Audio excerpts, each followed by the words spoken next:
rather.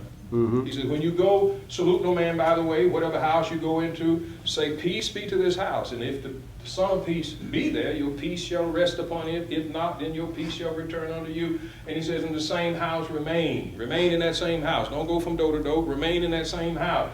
Eating and drinking such things as they give you, for the laborer is worthy of his house. Jesus said that. Now that ends the conversation. That's right. Yeah. We ain't going to have no more meetings about that. Jesus says,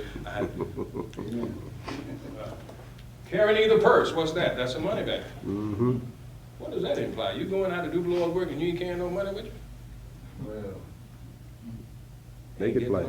You know, Jesus is saying that, listen, when you preach the gospel,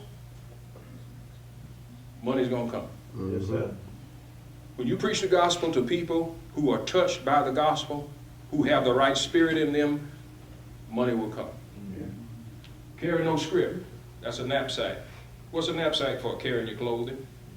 Don't carry no change of clothes. Don't carry no suitcase. Just go on out there.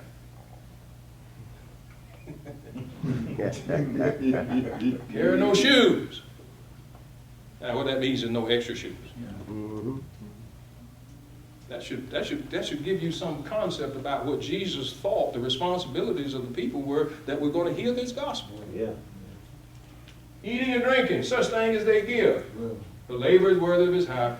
Eat such things as are before you. Now, let's see if we can, let's see. The practice of the priesthood. Now, Paul looks to the Old Testament system of Judaism, and he draws a parallel between the preacher, the priest, and the man of God. The preacher, the priest, the preacher and the priest, and he draws a parallel between the altar and the preaching of the gospel.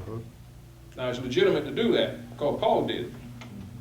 Now, you remember the book of Malachi. You remember the situation, hopefully, that existed at that time, before the defeat of the Israelites, before they were taken into Babylonian captivity. They had developed a disdain for the things of God, including the temple and the altar. And so the priests went about their work with contempt in their hearts. God says, you're treating my offering as a contemptible thing. And they were saying, when we did that? So you robbed me. When we robbed you? See the attitude they had? They had a disdain for the things of God. They were being well treated. God set the system up to treat them well, and yet they were disdainful of God. Their hearts had been won by idols. That's their problem. Okay? Subsequently, when the people stopped bringing the provisions of the sacrifice and the offering, God said, there ain't no meat in my house. There's no meat in my house. There were no resources to sustain the ministry or the ministers of God. God gave orders through Malachi to the children of Israel, saying, bring ye all the tithes into the storehouse, so that there may be what? Meat in my house. Meat in my house. Now, God doesn't eat meat, but his ministers do. Yes, sir. Man of God. Do you think God cares for oxen? No, he's talking about men. Yeah. And specifically, he put that there so that Paul would have an illustration when he got to try to teach this church about how to take care of the preacher. He could look back at the ox and say, don't muzzle the ox. Yeah. God doesn't eat meat, but his ministers do. Yes, sir. And so God was concerned that there was no meat in my house. He says, you robbed me. All this whole nation has robbed me. And he said, go ahead and bring them in there and see one eye. Open the window. Pour you out a blessing. You see how much God is concerned about maintenance of the ministry and maintenance of the minister. He says, now if you'll do that, I'll open the windows of heaven. I'll pour you out a blessing. Yes, sir. God's primary concern. God is real concerned about the ministry and about the ministers. Yeah. Yeah. Because without the ministry and the ministers, there is no religion. Without the ministers, without the priests, there is no getting to God. The people couldn't go to God. They had to go through the priests. That's right. And specifically the high priest. When he set up the sacrificial system, he gave Moses orders to make everything according to the pattern that I've shown you in the mount. He told him, he said, listen, you take Aaron, take his sons, and who are the descendants of Levi, and I want you to consecrate them for the priesthood. Now notice how he does this. And this is the thing that thou shalt do, to hallow them, so that they minister unto me in the priest's office. You take a bullock. I got to rush with some time back on. You take a bullock and you take 2 rams. Take a what? Bullock. And what? 2 rams. Now he put in some unleavened breads and cakes and that sort of things, that sort of stuff. Okay? But then he says, and this is the thing that thou shalt do unto them. Let's see, that may be up there twice. No, here it is. Yeah, it's up there twice. He says, now the bullock, you kill the bullock. Take the fat that covers the liver, the kidneys. Burn it on the altar. That's a burnt offering to God. Comes up as a sweet smelling savor to God. Abel's offering was more excellent than that of Cain. Because he offered what? The first of his flock and the what? Fat. And the what? Fat. Fat to cover the liver and the kidneys. Burn it on the altar. Mm-hmm. He was to take the blood, put it on the horns of the altar. Moses is to do this. Put it on the horns of the altar with his finger. Take the rest of the blood, pour it at the bottom of the altar. The flesh of the bull, the skin, the rest of that stuff, burn it on the outside of the can. Then you take the 2 rams. You're done with the bull. Take 2 rams. One of them, I want you to offer him as a burnt offering on the altar. Burnt offering. That's the whole carcass being burned. What does that symbolize? Total devotion to God. Mm-hmm. Now, why am I doing? I'm consecrating these priests. All right. I want the priests to be wholly devoted to the service that they are to be involved in. A burnt offering, as I said, total commitment. Aaron and his son were to be totally consumed by zeal and devotion to God and the ministry. Jesus said on one occasion, the zeal of the house has consumed me. Huh? Exodus 29. Take the other ram. And you tell Aaron and his sons to put their hands on the head of that ram. Kill the ram.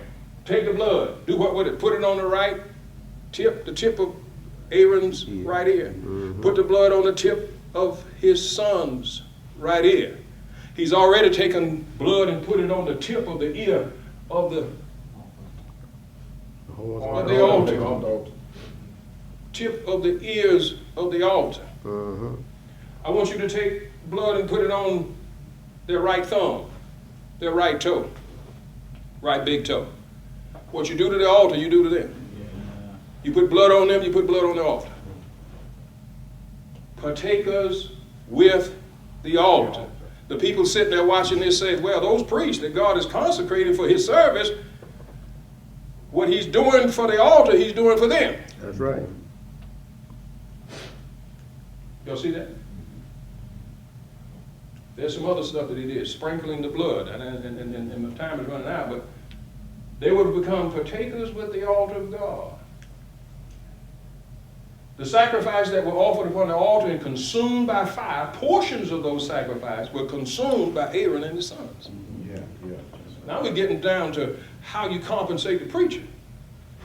This is the powerful thing. Paul said, man, listen, don't you know people, the priests who waited upon the altar?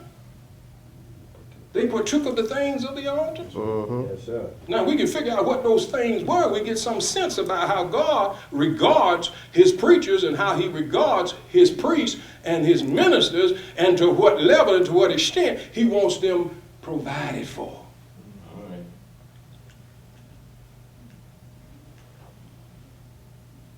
When the people of God bring their tithes and offerings to God, he, the man of God, is entitled to partake of those tithes and offerings.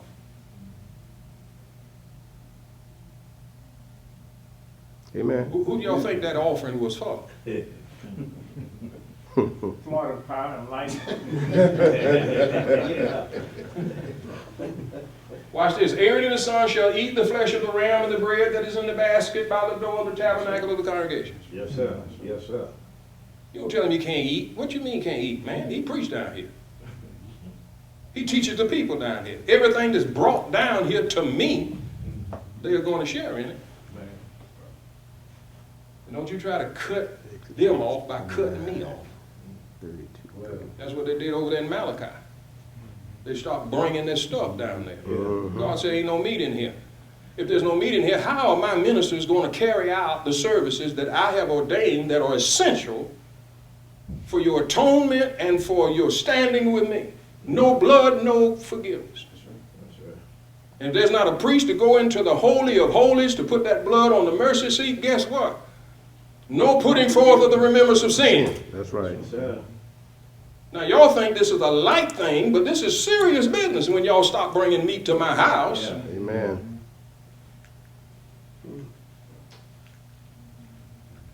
I'm gonna run out of time. But these are some of the twisted ideas that people have, and this is the way that people approach trying to come up with an equitable way of providing for the preacher. Many of you, the preacher is bound by the vow of poverty. That was contemporary with first century Christianity. You had the ascetics and the monastic orders. Yeah. And even today in Catholicism, you have some who take the vow of poverty. Mother Teresa took the vow of poverty. Huh? The preacher's pay, some say, is determined by what the widows in the local church draw from their various charitable incomes. He shouldn't make any more than a widow on fixed income. Ain't y'all glad y'all don't preach for that church? Amen. Some say take the average amount among members on fixed income. Some say it ought to be determined by arriving at an average income of the members in the aggregate. Y'all go figure that one out. Surrounding it. All right. He should be compensated on a par with those who have similar positions in the nonprofit arena, nonprofit sector. What are they using? They're not using what Paul used. No. Paul says if you want to know what level and how to go about compensating a preacher, you got to go back to the Old Testament, y'all, Amen. and see how God took care of his priests. Yeah, yeah. And if you want to make him commensurate with those in the world, then at least be consistent about it. Some of those in the world have fringe benefits. Tell it. Some of those in the world, their job pays, matches their Social Security. Mm-hmm. But some of y'all too miserly to match his Social Security, so he has to carry the whole burden of his Social Security. He winds up paying double. Most companies at least provide insurance. At one time, it's changing now, but used to provide health insurance, and some still do, and even contribute to a retirement fund. So if you listen, be consistent about this.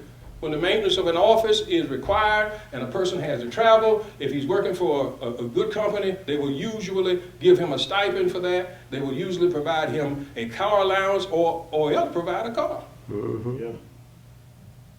Let's be consistent now. Some employers provide a cost of living consideration at least once a year. Pay increases to be provided every few years. You on a job and they ain't got a raise, you start looking for another job, right? They accumulate at least 6 weeks or more vacation time. Can you imagine applying for employment at a company and the company is asking you, do you have other income besides what we pay you? Can you imagine that? If you do, we should subtract that amount from the salary we offer.